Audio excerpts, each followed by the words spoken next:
Bien, chers amis de Café Évangile, que votre cœur ne soit pas bouleversé. Vous croyez en Dieu, croyez aussi en moi.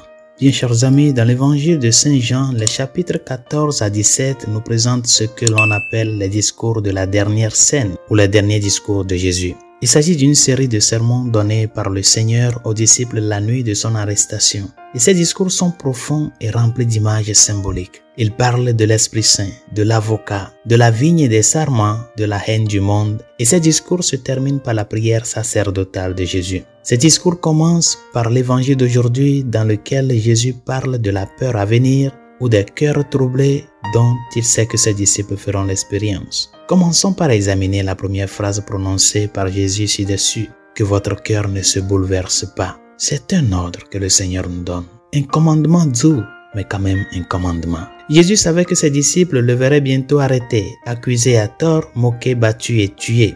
Il savait qu'ils seraient accablés par ce qu'ils allaient bientôt vivre.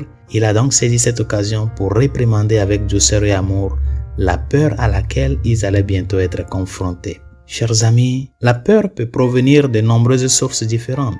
Certaines peurs nous sont utiles, comme la peur présente dans une situation dangereuse. Dans ce cas, la peur peut nous faire prendre conscience du danger et nous inciter à agir avec prudence. Mais la peur dont Jésus parlait ici était d'une autre nature. C'était une peur qui pouvait conduire à des décisions irrationnelles, à la confusion et même au désespoir. C'est ce genre de peur que le Seigneur voulait gentiment réprimander. Chers amis, qu'est-ce qui vous fait parfois peur? De nombreuses personnes luttent contre l'anxiété, l'inquiétude et la peur pour différentes raisons. Si c'est votre cas, il est important de laisser les paroles du Seigneur résonner dans votre esprit et votre cœur. Le meilleur moyen de vaincre la peur est de la combattre à sa source. Écoutez Jésus vous dire que votre cœur ne se bouleverse pas. Vous croyez en Dieu, croyez aussi en moi. La foi en Dieu est le remède à la peur. Et lorsque nous avons la foi et nous vivons conformément à cette foi, dans l'honnêteté et la sincérité, nous sommes sous le contrôle de la voix de Dieu. C'est la vérité de Dieu qui nous dirige plutôt que la difficulté à laquelle nous sommes confrontés. La peur